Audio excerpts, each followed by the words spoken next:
다 같이 묵상 기도하시겠습니다.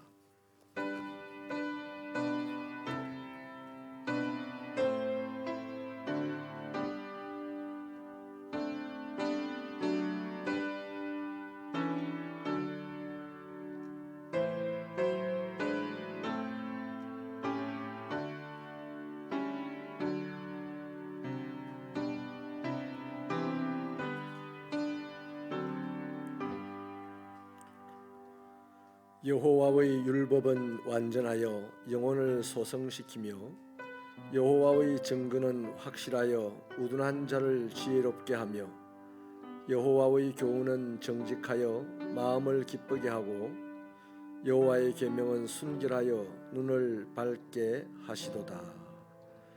하나님 감사합니다. 죄로 죽은 우리들을 예수 안에서 살려내어 자녀로 삼으시고 영원토록 우리의 가는 길을 인도하시며 바른 길을 가게 하시고 승리하게 하시고자 아버지 하나님의 생명의 말씀을 우리에게 주심을 진심으로 감사합니다. 아버지 하나님, 우리를 지혜롭게 하고 눈을 밝게 하고 순결하게 하셔서 하나님의 기쁨이 되고 우리 인생의 축복이 되는 은혜가 있도록 이 시간도 우리를 돌보아 주시옵소서. 이 수요일 정한 시간에 아버지 앞에 달려와 함께 예배드리는 종들을 용납하여 주시고 아버지 하나님의 품 안에 안아 주시옵소서. 예수님의 이름으로 기도하옵나이다. 아멘. 찬송가 270장입니다.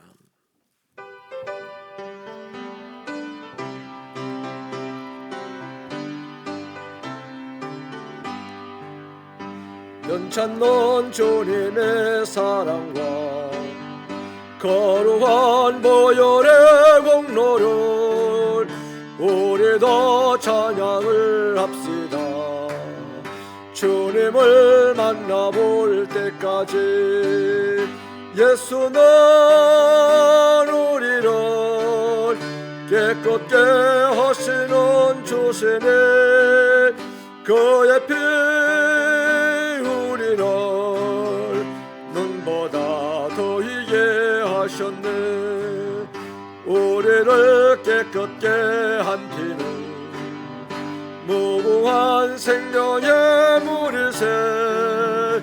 생명의 구원을 받은 자 하나님 찬양을 합시다.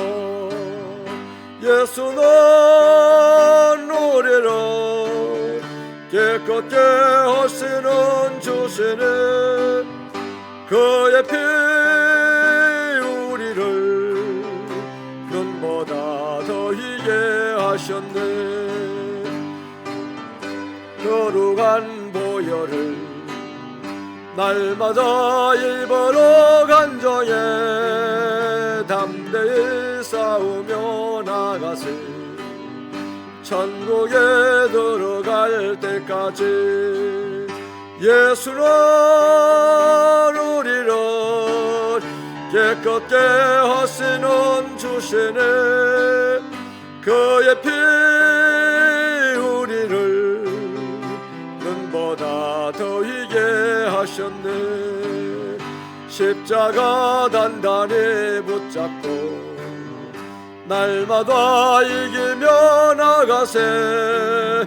머리에 면류관 쓰고서 주 앞에 찬양할 때까지 예수는 우리를 깨끗게 하시는 주시니 그의 피 우리를 눈보다 더이게 하셨네. 이정미 권사님 기도하시겠습니다.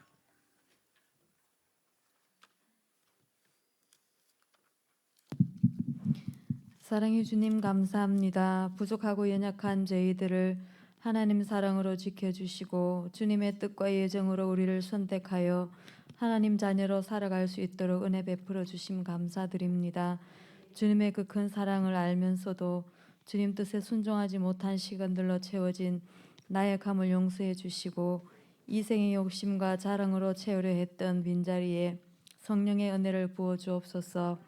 사랑의 주님, 이 시대가 주님의 은혜를 저버리고 감사하지 않으며 서로의 이념과 이권만을 주장하는 혼탁한 가운데 있지만, 이 민족을 긍휼히 여겨 주사 대통령과 위동자들이 공의와 정의로 이 나라를 잘 다스릴 수 있게 인도해 주옵소서.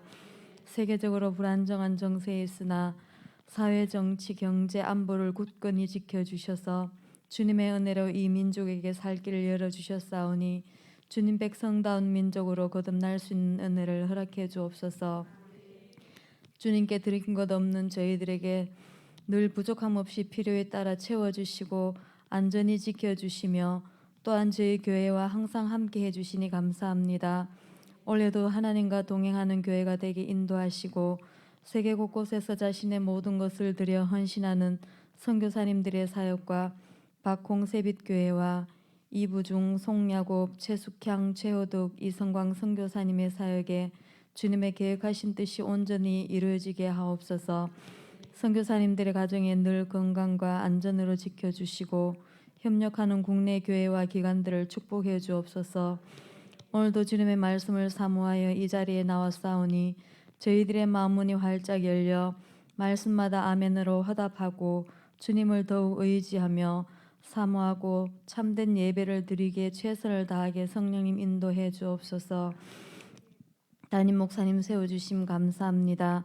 목사님의 건강과 가정의 평안함을 주시고 사역하시는 모든 일들에 풍성한 결실로 채워주시고 주님 마음에 합한 신실된 종으로 온전히 사용해 주옵소서. 동역하시는 이재설, 차선옥 목사님께 같은 은혜 주시고 섬기는 부서가 모든 과정 속에서 충만한 주님의 은혜를 맛볼 수 있게 인도해 주옵소서. 주님의 종을 통해 하시는 모든 말씀이 사람의 말이 아닌 영혼을 살리는 생명의 말씀 되게 인도하시며 말씀이 능력이 되게 하옵소서. 이 예배가 주님 기뻐하시는 예배가 되기 원하며 주 예수 그리스도의 이름으로 기도드립니다. 아멘.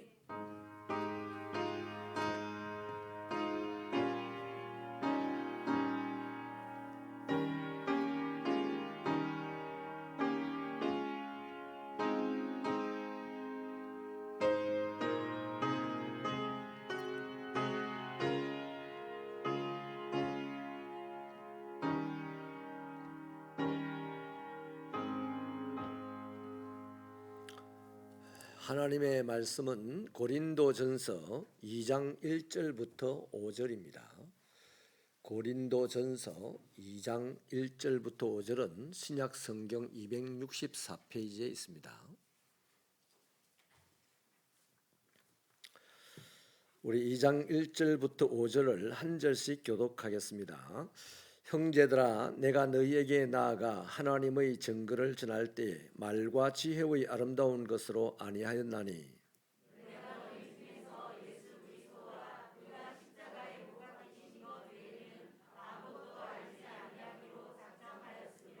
내가 너희 가운데 거할 때에 약하고 두려워하고 심히 떨었노라.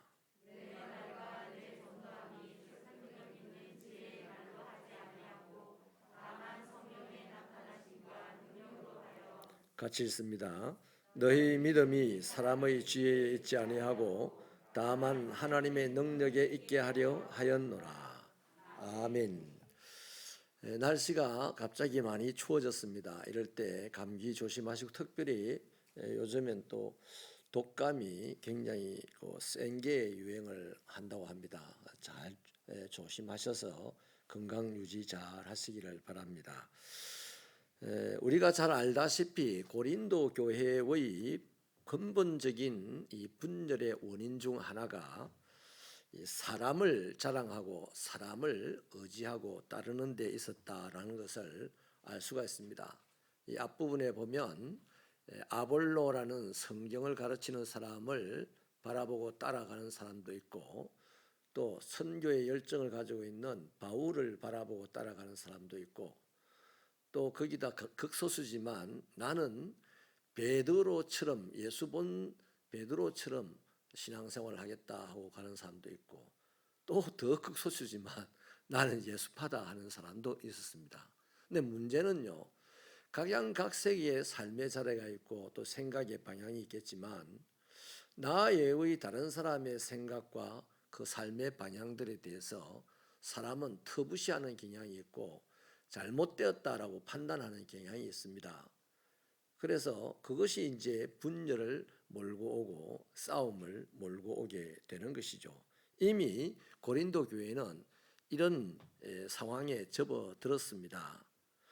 자, 그래서 바울이 그 고린도 교회를 보고서 이 분열된 교회 교인들의 마음을 하나로 모으기 위해서 어떻게 해야 되느냐 하는 이 대책을 오늘 제시하는 것이 바로 본문 내용인데요.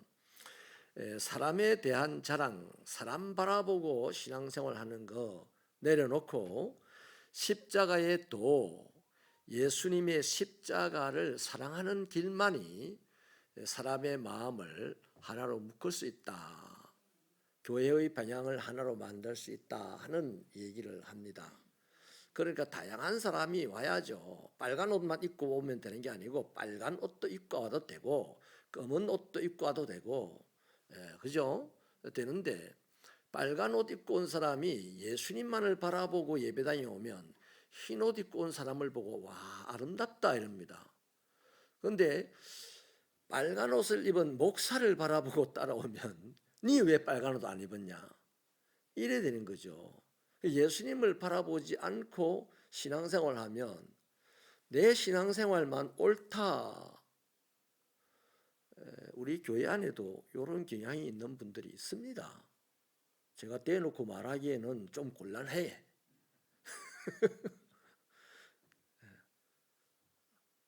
그 사람만 보고 이렇게 얘기하면요, 그 사람은 굉장히 싫어하겠죠. 그러나 있어요. 저도 어떤 일정 부분에 있어서는 그 부분에 약점이 있어요. 그래서 바울은 고린도 교인들을 보고 제발 내 보고 신앙생활 하지 말고 예수 보고 신앙생활 해라. 저 아볼로 보고 신앙생활 하지 말고 예수 보고 신앙생활 해라. 이런 것들을 지금 얘기하는 겁니다. 그래서 다양한 사람들이 다양한 삶의 자리에서 살다가 또 다양한 길을 통해서 동쪽에서 오기도 하고 서쪽에서도 오기도 하고 아파트에서 오기도 하고 단독주택에서도 오기도 한 우리들을 보고 십자가를 바라보고 십자가를 사랑하는 것만이 저 사람과 네가 다른 옷을 입고 있어도 하나 되어서 일을 할 수가 있다라고 지금 가르쳐 주는 거예요. 그래서 여러분 사실 세상 사람들, 교회 안에 있는 세상적인 사람들도요, 이런 생각을 하면 나는 세상적이다라고 생각을 하면 됩니다. 십자가를 볼 때 십자가를 이해하기를 부끄럽고 수치스러운 것으로 이해하거나 좀 미련한 것으로 이해한다면 아니 전능하시다 하면서 왜 십자가를 지고 죽어서 사람을 구원하지? 그냥 사람을 구원하면 되지. 나쁜 사람 원수 마귀를 사람 보는 앞에서 다 처치하고 죄인을 구원하면 되지. 이렇게 하는 사람들 되게 똑똑한 사람들이 그럽니다. 세상적으로 지식이 많은 사람들이 그런 말 합니다. 또 상당히 영적인 사람들은요 그러죠. 십자가는 죄인들만 죽는데 나는 죄인이 아닌데 왜 십자가에 죽어야 되냐. 또 이렇게 십자가를 수치스럽고 부끄러운 것으로 이해를 한다는 거죠. 근데 여러분 솔직히 세상 사람들이 자기의 지식이나 또 자기의 영적인 감각을 가지고 십자가의 도를 바라보고 이해할 수 없다 해도요, 그들이 정말로 자기의 지식이나 자기 영적 감각을 가지고 절대로 할 수 없는 것이 있는데 그게 뭐냐니 영생의 문제를 해결할 수가 없어요. 사람의 영생의 문제를 해결할 수가 없는 거거든요. 그래서 미련하다고 하든지 수치스럽다고 하든지 간에 영생의 문제를 해결하는 것은 예수님의 십자가의 도밖에 없다. 그러니 아무리 똑똑해도 아무리 영적이고 아무리 열정적이어도 똑똑한 아볼로 보고 신앙생활하면 망하고 영적인 열정이 있는 베드로 보고 아니면 바울 보고 신앙생활하면 망한다. 그러니 십자가를 지고 우리를 위해 죽어주신 예수를 바라보고 신앙생활을 해라 이 말입니다. 그러면 이상하게 다른데 하나가 되는 거예요. 다른데도 같아지라고 강요하지 않고 함께 멋있는 일을 해내는 겁니다. 할렐루야. 그래서요, 오늘 사도 바울은 오늘 읽은 본문 첫 절에서 내가 하나님의 증거를 전할 때에 말과 지혜의 아름다운 것으로 하지 않고 오직 예수 그리스도 십자가만을 전했다 이렇게 말하죠. 솔직히 바울 사도는 당대에 둘째가라 하면 서러워할 정도로 상당한 지성인이고 지식인이었습니다. 재물도 많았고 권력도 컸습니다. 그런데 그가 가지고 있는 이 학식과 지혜로 무엇이든지 능수능란하게 할 수 있을 만큼 된다라고 봤어요. 자신도 그렇게 생각했습니다. 그래서 복음을 전할 때도 내가 가지고 있는 지식, 내가 가지고 있는 물질, 내가 가지고 있는 권력 이런 것들을 이용해서 복음을 전하고 그들을 구원시킬 수 있다라고 생각을 했는데 그게 착각이었던 거죠. 오늘 우리도 이 착각을 많이 합니다. 전도합시다 하면 돈이 없는데 어떻게 전도합니까? 전도합시다 하면 저 사람이 내보다 부자인데 내가 어떻게 전도합니까? 저 사람이 내보다 더 똑똑한데 말 잘하는데 내가 말도 못하는 내가 어떻게 전도해요? 주로 이러잖아요. 그래요. 우리가 세상에서 살기 때문에 그것이 워낙 크게 느껴져서 저 사람보다 내가 뭔가 우월한 것이 있을 때 전도할 수 있을 거라 생각하는데요. 그렇지 않습니다. 그 제도에 6.25가 일어나고 피난민이 왔습니다. 피난민이 북한에서 걸어서 그 제도까지 와가지고 뭐가 있겠습니까? 남의 집 재버리는 그 흙간에 살면 좋은 주택에 사는 사람이었습니다. 처마 밑에다가 살았어요. 옛날 집들은 왜 처마 밑에 길이 바로 있고 처마 밑에 밖에서 불을 넣는 부엌이 아궁이가 있었거든요. 그런 데 이제 거처를 마련하면 그나마 괜찮았어요. 다리 밑에서 생활하는 사람들이 대부분이었거든요. 근데 이상하게 그분들이 오고 난 다음에 그 제도에 음악 같은 교회들이 막 여기 그분들이 사는데 세워졌어요. 그리고 그 제도 사람들이 원래 또 조선시대 이전으로 거슬러 가면 그 당시에 옛날 그 당시에 학자들이거나 정치가들이 왕에게 잘못 보여가지고 기양 왔던 사람들이 씨를 뿌려서 거제 도민이 됐거든요. 그러니까 상당히 의식적으로 그들의 피 속에는 자존감이 굉장히 강해요. 그 자존감이 강하고 자존심이 센 거제도 도민이 저 천리 밖에서 피난 온 사람들, 자기 집 헛간에 사는 사람들이 믿는 예수를 보고 따라 교회 와가지고 따라 예수 믿어서 지금 거제도가 모든 마을에 교회가 있는 지역이 되었습니다. 그러니까 피난민들이 뭐 공부를 잘해서 전도를 했겠습니까? 아니면 뭐 돈이 많아서 전도를 했겠습니까? 뭘 우울한 게 하나도 없는데 어쨌든 전도가 됐어요. 그 비밀이 재미있지 않겠어요? 아무튼요, 바울은 십자가의 도를 자기 지식이나 자기가 가진 세상적으로 가진 모든 것들을 다 동원해서 아무리 설명을 해도 안 먹혀 들어갔던 경험이 있습니다. 이 고린도에 오기 직전에 이 아덴이라는 곳에 가서 복음을 전했는데 그 내용이 사도행전 17장이거든요. 아덴이라는 곳은 지금의 그리스의 수도 아테네라는 도시입니다. 그 사상과 철학이 굉장히 발달해서 소크라테스, 플라톤 뭐 이런 이 대단한 역사적 인물들이 다 살았어요. 거기 살았어요. 이 모든 사람이 사상에, 역사에, 철학에 뛰어난 식견을 가지고 있는 그런 곳인데 마침 아덴을 선택한 것도 바울이 자신감이 있었기 때문이죠. 역사 너희들만큼 나도 안다. 철학 너희만큼 나도 안다. 누구 이름 모를 신에게도 기도를 하네. 그 이름 모를 신을 내가 안다. 뭐 이 정도로 대단한 자신감을 가지고 아테네 가서 전도를 했는데요. 그 복음 매일 사람들이 모이는 그 장터에서 복음을 전하는데 엄청나게 많은 철학자들, 사상가들하고도 논쟁을 하고 지지도 않았어요. 얼마나 잘했던지 간에요. 사람들이 이 바울을 보고요, 이렇게 살짝 조롱 섞인 이 얘기를 합니다. 말쟁이라고 얘기를 할 정도였습니다. 여러분, 바울이 정말 자기가 가진 모든 것을 동원해서 아주 화려한 이 화법을 가지고 막 복음을 전했는데요, 다 KO 시킬 정도로 했어요. 틀림없이 했는데 이상하게 예수를 믿겠다고 하는 사람이 안 나타나는 겁니다. 제가 항상 여러분들에게 강조해서 말씀드리는 게 있죠. 우리 애들 교육을 시킬 때도 말로 애들이 말을 듣고 자라는 게 아니고 나를 보고 자란다 그랬습니다. 말로가 아니고요, 내 행동을 보고 아이들이 닮아지거든요.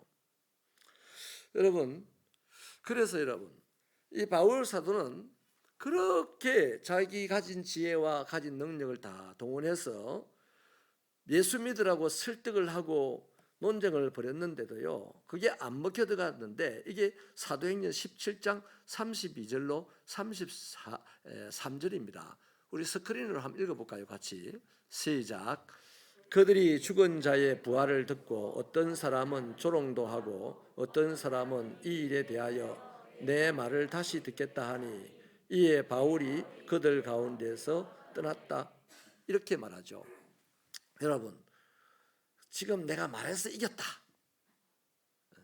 야, 전에들보다 내가 똑똑하네, 그렇지, 나는 세상을 어디를 가든지 이길 수 있어, 뭐 이런 자신감을 충만해가지고 그래 다음에 한 번 더 보자, 바울이 이랬겠습니까? 아니요. 바울은 지금 영적인 사람입니다. 바울이 지금 목표로 삼는 것은 이 아테네에 들어가서 사람들이 예수를 믿게 하는 것이 바울의 목표로 삼은 거거든요.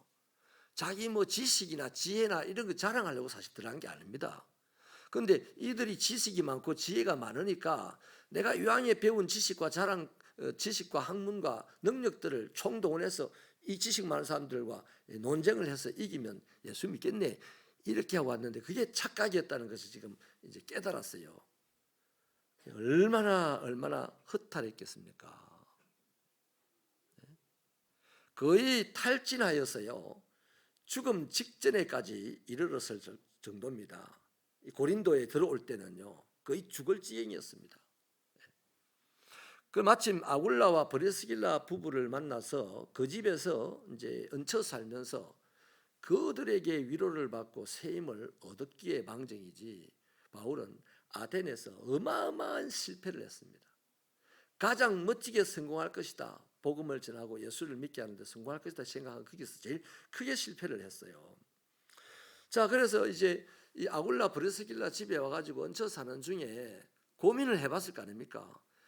내가 그렇게 열심히 모든 지식과 내 지혜를 다 동원해서 열정을 가지고 복음을 전했는데 왜 아테네 사람들이 내게 말이 안 되는데도 불구하고, 말로 나를 이기지도 못했는데도 불구하고 예수를 안 믿었을까 하는 이 고민을 깊이 했었을 것입니다. 도대체 뭐가 문제일까? 그렇게 고민을 했겠죠. 그리고 깨달은 사실이 뭐냐 하면, 복음을 전하여서 그리스도를 믿게 하는 데는 자신이 이왕에 가지고 있는 이런저런 지식이나 능력들, 지혜들, 그걸 동원한다고 해서 되는 것은 아니라는 것을 깨달았다 이 말이죠. 복음은 결단코 인간의 지혜와 능력으로 전하는 게 아니라는 걸 깨달았다는 겁니다. 오늘도 우리 다시 한번 이것에 굴복하시든지 인정하시기를 바랍니다. 우리가 예수를 믿고 난 뒤에 알아야 될 것은 뭘까요? 지식이 아니고 학문이 아닙니다. 바울은 이것을 깨닫는 순간 자신의 지식과 학문과 모든 것을 버렸다고 했습니다. 해로 여겼다고 했어요. 그러면 내가 예수를 믿고 난 이후에 알아야 될 것이 뭐냐? 예수를 알아야 됩니다. 내가 믿는 예수를 알려고 몸부림쳐야 돼요. 교회가 성경 공부를 하는 이유가 뭡니까? 설교를 하는 이유가 뭡니까? 이거 다 내가 믿는 예수를 좀 더 알기 위한 하나님 주신 방법이에요. 자, 그래서요, 이제는 그렇구나.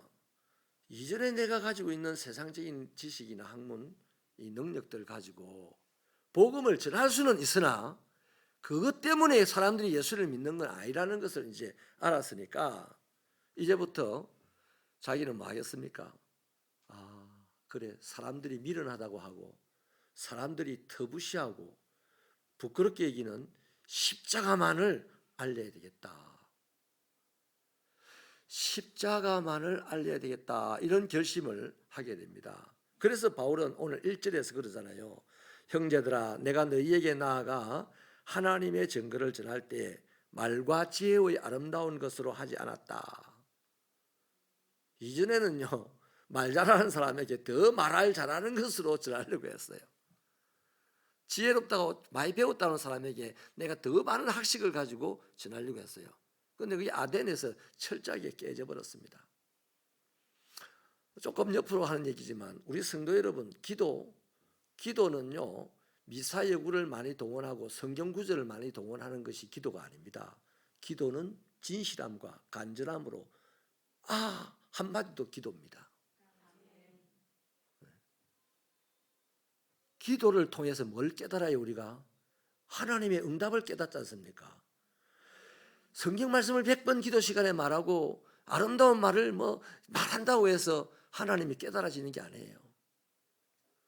내가 진실함과 간절함으로 신음 하나를 토해낼 때도 하나님은 그 진실함 때문에 오셔서 위로해야 될 자를 위로해 주시고 칭찬해야 될 자를 칭찬해 주십니다. 그때 깨닫는 거예요. 그렇다고 물론 아름다운 말 쓰지 말라는 얘기는 아닙니다. 써야 되죠. 근데 그것이 충분하다고 하면 안 된단 말이죠. 충분한 것은 예수님의 십자가만이 충분하다 하는 겁니다. 한 무원 강사님이요, 참 설교를 잘 못하시더라고요. 솔직히 죄송한 표현이지만 객관적으로 다들 그러시더라고요. 근데 이상하게 그분이 집회를 하면 많은 병든 사람들이 나아요. 그분이 주로 하는 말이 뭐냐면 예수님이 고쳤어요. 따라하라더라고. 예수님이 고쳤어요. 십자가 위에서 나는 죄사함 받았네. 예수님의 십자가의 피로 나는 치료받았네. 이런 말을 하는데 그건 누구나 하는 말이잖아요. 누구나 하는 말이잖아요. 근데 뭐가 다를까요? 그분은 진심으로 했던 말인 것 같아요. 지식으로 한 말이 아니고 진심으로 했던 말이에요. 그분이 한번 이런 표현을 제게 하더라고요. 솔직히 설교 잘하는 사람이 몇 있겠어. 그러면 하나님이 다 역사하셔야지. 자기는 그걸 깨달았다더라고요. 최대한 진실하려고 애를 쓰고, 그것도 그분이 성품이 좋다 이런 건 아닙니다. 말씀을 전할 때 진실하려고 무진장 애를 쓴대요, 본인은. 자, 아무튼요, 별로 화려한 말이나 아름다운 것으로 하나님을 전해봐야 전혀 효과가 없더라는 것을 아덴에서 이제 확실하게 경험했습니다. 여러분, 그렇죠? 진실을 전하는데 무엇보다 중요한 게 사실 말일 수 있습니다. 1차적으로 말을 제대로 잘 해야 그가 전하는 것을 내용을 사람들이 알아듣지 않겠습니까? 근데 그게 다가 아니라는 거죠. 그가 아무리 언변에 뛰어나다 해도 듣는 사람이 그 말을 거짓말로 받아들일 수 있습니다. 아무리 내가 말을 능수능란하게 잘하고 사실대로 말을 해도 듣는 사람이 에이 거짓말하지 마세요 이러면 끝이에요.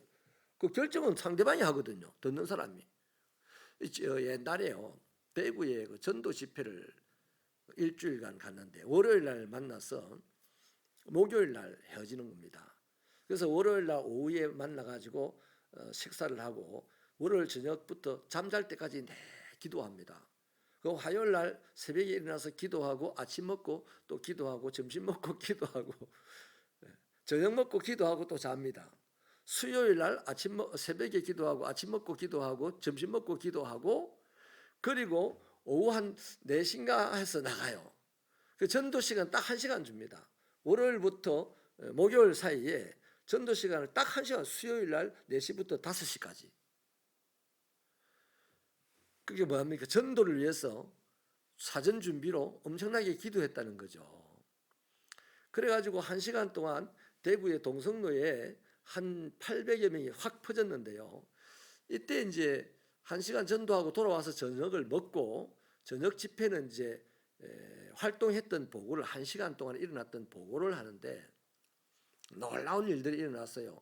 뭐 전도 받아가지고 예수 믿고 이제 온 사람들, 뭐 이번에 뭐 이혼을 하려고 마지막으로 전도 집회에 참여하고 이혼하겠다고, 혹시 전도 집회 대구 내려오는 길에 다른 데로 빠질까 봐서 머리를 빡빡 깎고 내려온 그 아주머니가 그 간증하고 많은 은혜로운 일들이 이제 저녁밥 먹고 이제 간증으로 있었습니다.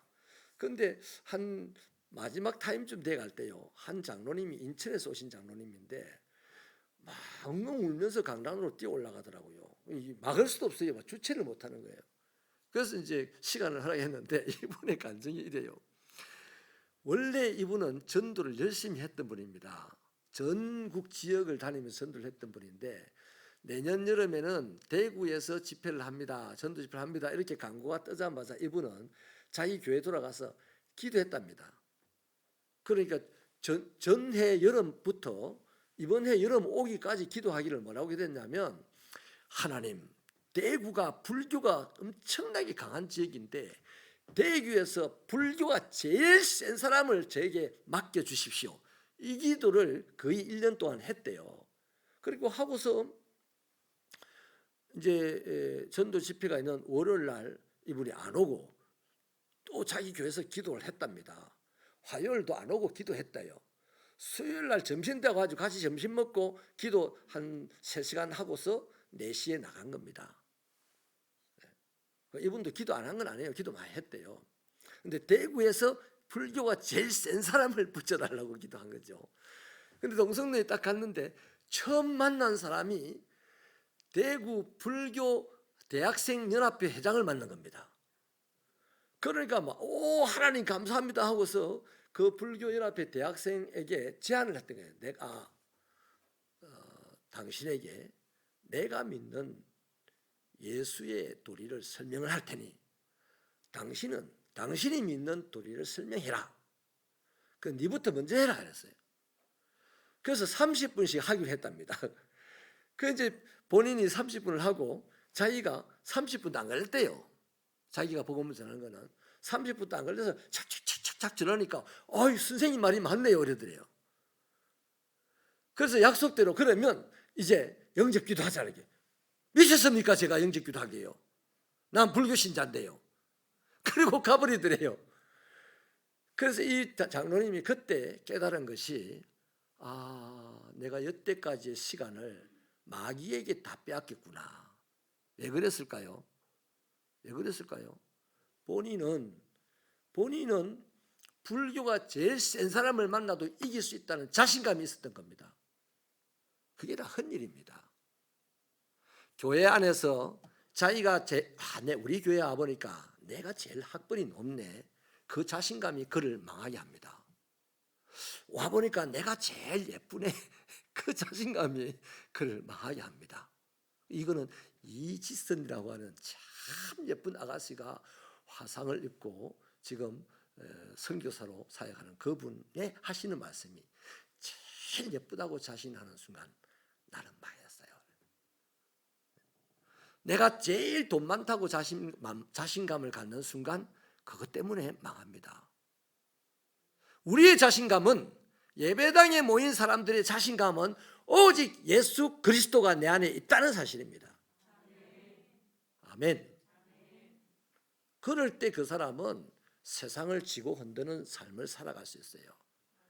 초등학교도 못 나온 사람이 박사들을 움직일 때 그게 재밌는 일 아닙니까? 그게 예수님 믿는 사람들에서 일어나는 일이에요. 이런 축복이 새벽교회 있기를 축원합니다.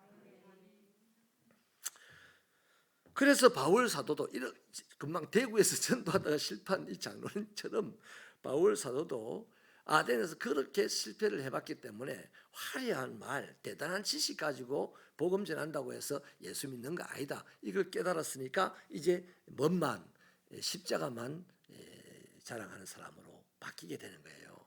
그래서 고백하기를 빌립보서 3장 7절로 9절 고백을 한번 읽어볼까요? 스크린으로 시작. 그러나 무엇이든지 내게 유익하던 것을 내가 그리스도를 위하여 다 해로 여길 뿐더러 또한 모든 것을 해로 여김은 내 주 그리스도 예수를 아는 지식이 가장 고상하기 때문이라. 내가 그를 위하여 모든 것을 잃어버리고 배설물로 여김은 그리스도를 얻고 그 안에서 발견되려 함이니 내가 가진 의는 율법에서 난 것이 아니요 오직 그리스도를 믿음으로 말미암은 것이니 곧 믿음으로 하나님께로부터 난 의라. 아멘. 제일 똑똑해도 하나님의 의 없습니다. 제일 부자여도 하나님의 의를 안 줍니다. 제일 착해도 하나님의 의를 안 줘요. 하나님의 의는 십자가를 지고 나를 위해 죽어주신 예수를 믿는 믿음으로 하나님이 의를 주시는 겁니다. 그래서 아덴 전도 이후로 바울에게는 그리스도 예수의 십자가 외에는 자랑할 것이 하나도 없어졌습니다. 그전에는요, 마음속 깊은 곳에서 우월감을 가지고 있었습니다. 니보다 내가 거룩하지, 니보다 내가 많이 배웠지, 니보다 내가 배경이 좋지, 이런 걸 가지고 살았단 말이죠.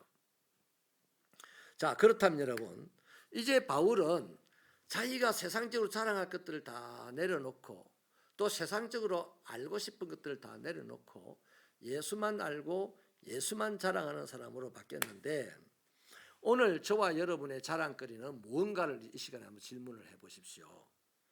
우리는 교회 안에서 목사나 장로나 집사나 권사의 직분을 받았습니다. 또 어떤 분은 조그마한 교회를 다니고 조그마한 교회의 그리스도인이고 어떤 분은 대형 교회의 그리스도인일 수도 있습니다. 그런데 이런 것들을 나의 직분과 내가 소속되어 있는 교회를 은연중에 자랑하는 경향이 있어요. 그것 때문에 은연중에 우월감을 갖고 있는 경향이 있다는 거죠. 그러나 분명한 것은 그건 건물이고 그건 직분입니다. 직분은 누가 주신 겁니까? 투표가 주지만 이 공동체가 주는 것 누가 주는 거예요? 하나님이 주시는 거 아니에요? 하나님이 우리에게 뭐 하라고 직분을 주십니까? 그 직분 자랑하라고 주신 거, 직분 때문에 우월감 가지라고 주신 거 아니겠죠? 하나님이 뭐 하려고 저 초가교회도 있는데 대형 교회를 우리에게 주셨을까요? 우리는 소형 교회인데 예를 들면 왜 대형 교회를 주셨을까요? 그 대형 교회를 자랑하라고 주신 것이 아니겠죠? 바로 우리에게 은혜를 주시고 사랑을 베푸시는 예수를 내 직분 가지고 이 교회 건물 가지고 나타내라고 주신 겁니다. 그렇기 때문에 직분에게 갖다 붙는 말은 딱 두 단어입니다.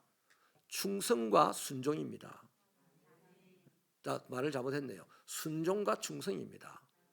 그건 뭡니까? 맡은 자에게 구할 것은, 이거는 맡은 자가 기도할 것은 아니고 맡은 자에게 하나님이 요구하는 것은 충성입니다.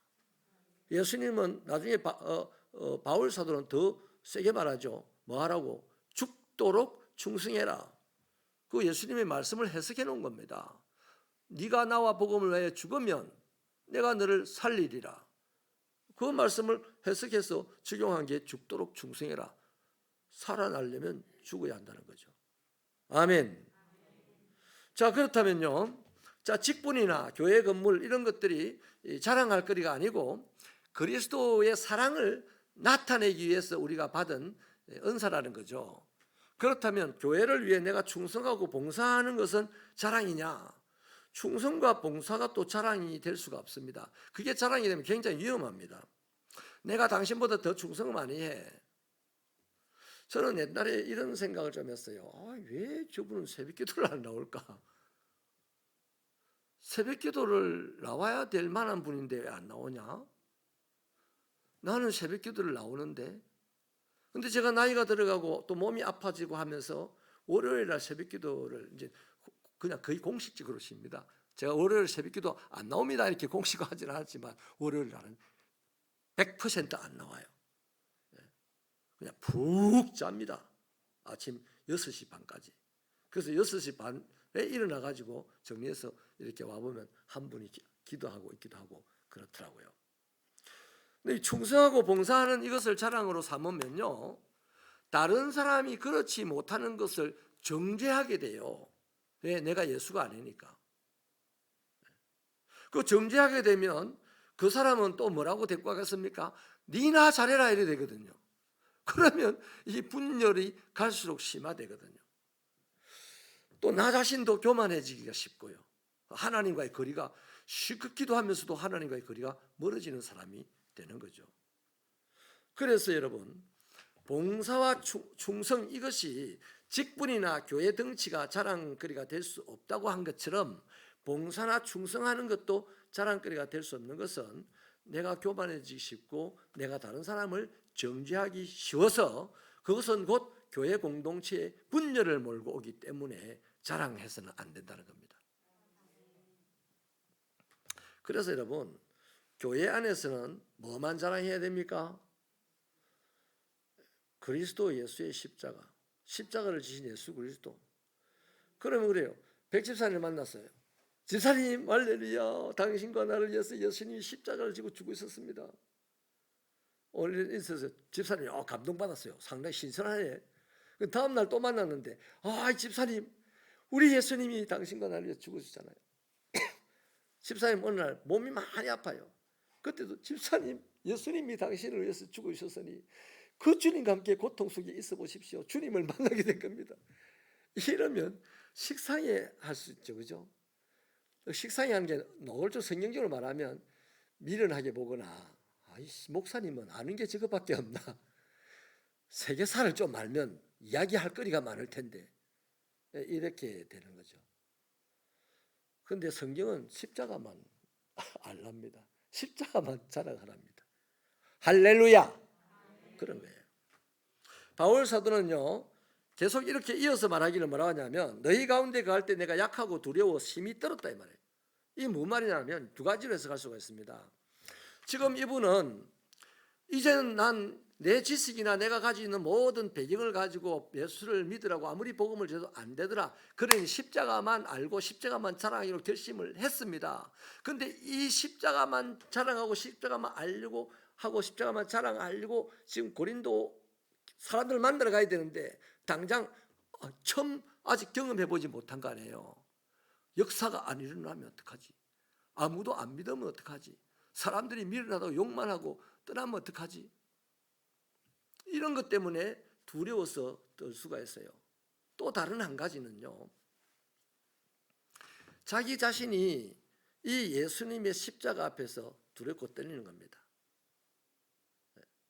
그 십자가만을 붙들고 일을 하기에는 자기가 너무나 부족한 면이 느껴져서 떨리는 거예요. 그런데 이것에 떨려서 그냥 포기하냐? 대부분은 포기할 겁니다. 대부분 여기까지 가지도 않지만 가도 또 여기서 또 포기하는 거죠. 그러나 바울이 포기하지 않았던 것은 여전히 이 아굴라 브리스길라와 함께 지내면서 이제 이 하나님의 능력이 어쨌든 큼을 본인이 경험을 하는 거죠. 그래서 담대하게 복음을 전가하러 그 두렵고 떨림에 눌려 끝나지 않고 복음을 전하러 나가는 겁니다. 나 미련하다고 나보고 욕을 하든지 말든지 니는 할 말이 그래 없나? 한마디 다른 말도 해봐라. 이런 말을 듣는 것을 이제 두려워하지 않고 이제 나가게 되는 거죠. 자, 그게 이겁니다. 그렇게 용기를 갖고 두려움과 떨림 가운데서도 나갈 수 있었던 것이 바로 4절 5절에 그 답이 있습니다. 우리 4절 5절 읽어볼까요? 시작. 내 말과 내 전도함이 설득력 있는 지혜의 말로 하지 아니하고 다만 성령의 나타나심과 능력으로 하여 너희 믿음이 사람의 지혜에 있지 아니하고 다만 하나님의 능력에 있게 하려 하였노라. 자, 지금 본인이 의지하고 믿었던 자기 자랑거리를 다 내려버렸어요. 그래서 빈털터리가 되어서 나가려고 하니 두렵고 또 한 번도 실행해보지 않았던 십자가만을 자랑하려고 하는 것 자체가 두려운 거예요. 그런데도 오늘 이 말씀처럼 본인은 그렇다, 말의 힘과 능력으로 화려함으로 그들이 예수를 믿는 것이 아니라 성령의 나타나심과 하나님의 능력 때문에 예수를 저들이 믿을 거다 하는 이것 가지고 붙들고 이제 나가서 전하는 거예요. 저는 제가 경험한 바는 같습니다. 내가 복음을 전하면 저 사람 틀림없이 믿을 거야. 왜? 하나님이 복음을 갖다 심을 거니까. 내 말이 땅에 떨어지지 않고 그 사람 속에 하나님이 집어 넣을 테니까 믿을 거야. 근데 또 한편 마음에 이런 생각이 듭니다. 안 믿으면 어떡할래? 그뿐이지 뭐. 다음에 한 번 더 하면 되지 뭐. 그런 거죠. 그래서 어쨌든 실행에 옮겨봤는데 이상하게 잘 믿더라고요. 마산 그 자유수출 후문 앞에 큰 광장처럼 있는데 한 아주머니가 그 삼천리 자전거방 주인 부인이었어요. 그 우두커니 앉아 있는데 그랬어요. 제가 지금 이 자리에 죄 지으려고 나온 사람이 있습니까? 아니면 죄 짓고 도망가다가 힘들어서 쉬는 사람이 있습니까? 이렇게 딱 쳐다보니까 거기 앉아있던 그 아주머니가 고개를 푹 숙이는 거예요. 그래서 제가 가까이 갔죠. 아주머니 하니까 아이고 잘못했습니다 막 이러는 거예요. 아니 무슨 일이세요? 그러니까 자기가 옛날에 예수 믿었대요. 처녀 때까지 예수 믿었는데 결혼하면서 남편이 예수 믿기로 하고 결혼을 했는데 남편이 시어머니가 하고 합작을 해가지고 그렇게 구박을 하고 핍박을 하고 지금까지 온다는 겁니다. 애가 초등학생인데 그래서 삶의 의미를 잃고 오늘 또 죽을까 내일 또 죽을까 하고 집에서 나올 때는 죽으려고 나온다는 거죠. 그런데 오늘도 피곤해서 거기 쉬고 있는데 누가 이렇게 하나님의 말씀을 전하는 사람이 있어서 가만히 들어봤다고. 그 마침 눈이 마주쳐서 내가 부끄러워서 숨었다 이러는 거예요. 그래서 제가 딱 한마디 했습니다. 아주머니 예수 믿으세요. 그랬더니 이분이 예수 믿겠다는 거예요. 그럼 영접 기도 하실래요? 하겠다는 거예요. 그래서 이제 영접 기도하고 아주머니 집으로 한번 갈까요? 그러니까 보통 사람은 구박받는 집이니까 안 가려고 할 거 아니에요. 가서 하더라고요. 그 집에 가니까 또 아저씨가 이 외간 남자를 데리고 들어왔다고 부인을 막 두드려 팰만 한데 이전에 그 얘기를 들어보면 한데 그 주인분이 자전거를 막 고치고 땀을 뻘뻘 흘리고 있다고 제가 같이 가니까 어이구 어서 오세요 이러는 거예요. 물론 자전거 사러 왔는지 왔다고 판단할 수도 있겠지만 제가 아저씨에 버렸어요. 아저씨 부인 예수 믿게 해주시고 아저씨도 예수 믿고 천국 가세요. 그러죠 뭐 이래요. 그리고 제가 헤어져서 왔는데요. 그 이후로는 잘 모르겠습니다만 아무튼 그날 예수 믿는 사람이 있더라고요. 나가 보니까. 그 제가 대학 다니면서 배운 영어 가지고 영어를 가지고 복음을 전한 것도 아니고요. 또 제가 다른 화술을 가지고 전하는 것도 아니잖아요. 그냥 한마디 했어요. 아무나 할 수 있는 말. 아주머니 예수 믿으세요. 아주머니는 지금 예수 믿는 거 말고는 답이 없어요. 이런 역사들이 우리 새벽교회에 있기를 바랍니다. 내려놓음이 뭘까요? 그 이용희 선교사님이 내려놓음 1, 2를 가지고 돈을 어마어마하게 벌었는데요. 평생 선교할 만큼 벌었는데 내려놓음이 뭡니까 도대체? 내려놓음이 내 안에 예수 아닌 다른 것을 내려놓는 겁니다. 그러면 우리는 훨씬 평화롭고 자유롭고 기쁘고 행복하고 주님과 동행하는 멋진 삶이 될 줄로 믿습니다. 이런 축복이 새벽교회에 있기를 바랍니다. 하나님 아버지여, 교회가 성도가 알아야 할 것, 자랑해야 할 것은 오직 그리스도 예수의 사랑밖에 없는 줄 믿습니다. 그리스도 외의 자랑거리는 모든 공동체에 분열을 몰고 오는 사단 마귀의 치명적인 유혹일 뿐이라는 사실을 깊이 인식하고 우리가 알고 있는 예수를 더 알려고 노력하고 우리가 알고 있는 예수를 자랑하려고 노력하는 이런 마지막 시대의 신앙이 되게 하여 주시옵소서. 예수님 이름으로 기도하옵나이다. 아멘. 국내 성지 순례자 여러분들 이제 기도로 준비 잘 하셔서 은혜로운 순례가 되기를 바랍니다. 이미용 및 반찬 나눔이 오는 토요일이죠. 15일 오전 11시부터 오후 1시까지 세빈마루에서 있겠습니다. 사여전도에 여러분 수고해 주시고 또 정경자 집사님은 더 많은 수고를 해주시면 감사하겠습니다. 나머지 강고는 주보를 참고하시고 찬송가 288장 찬송하신 후에 주님 가르치신 기도로 예배를 마치겠습니다.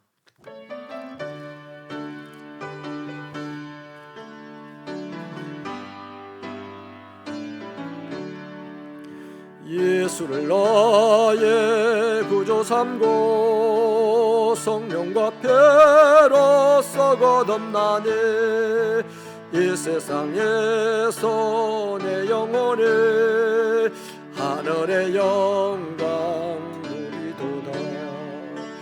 이것이 나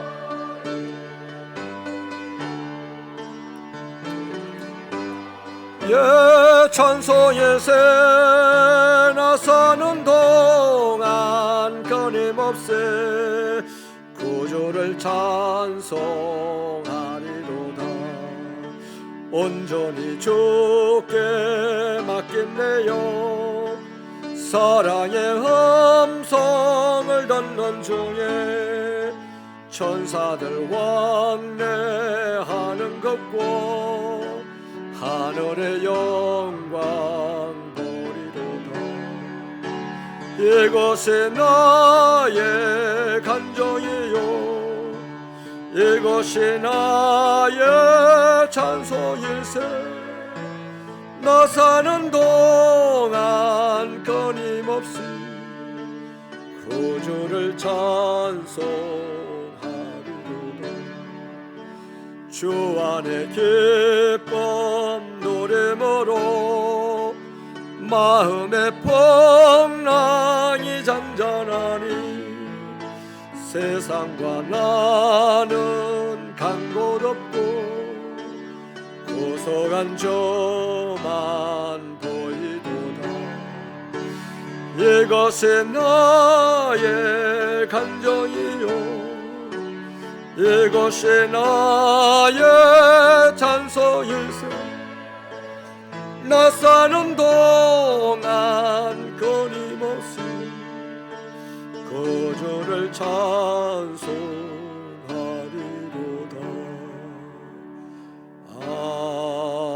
아멘. 하늘에 계신 우리 아버지, 아버지의 이름을 거룩하게 하시며 아버지의 나라가 오게 하시며 아버지의 뜻이 하늘에서와 같이 땅에서도 이루어지게 하소서. 오늘 우리에게 일용할 양식을 주시고 우리가 우리에게 잘못한 사람을 용서하여 준 것 같이 우리 죄를 용서하여 주시고 우리를 시험에 빠지지 않게 하시고 악에서 구하소서. 나라와 권능과 영광이 영원히 아버지의 것입니다. 아멘.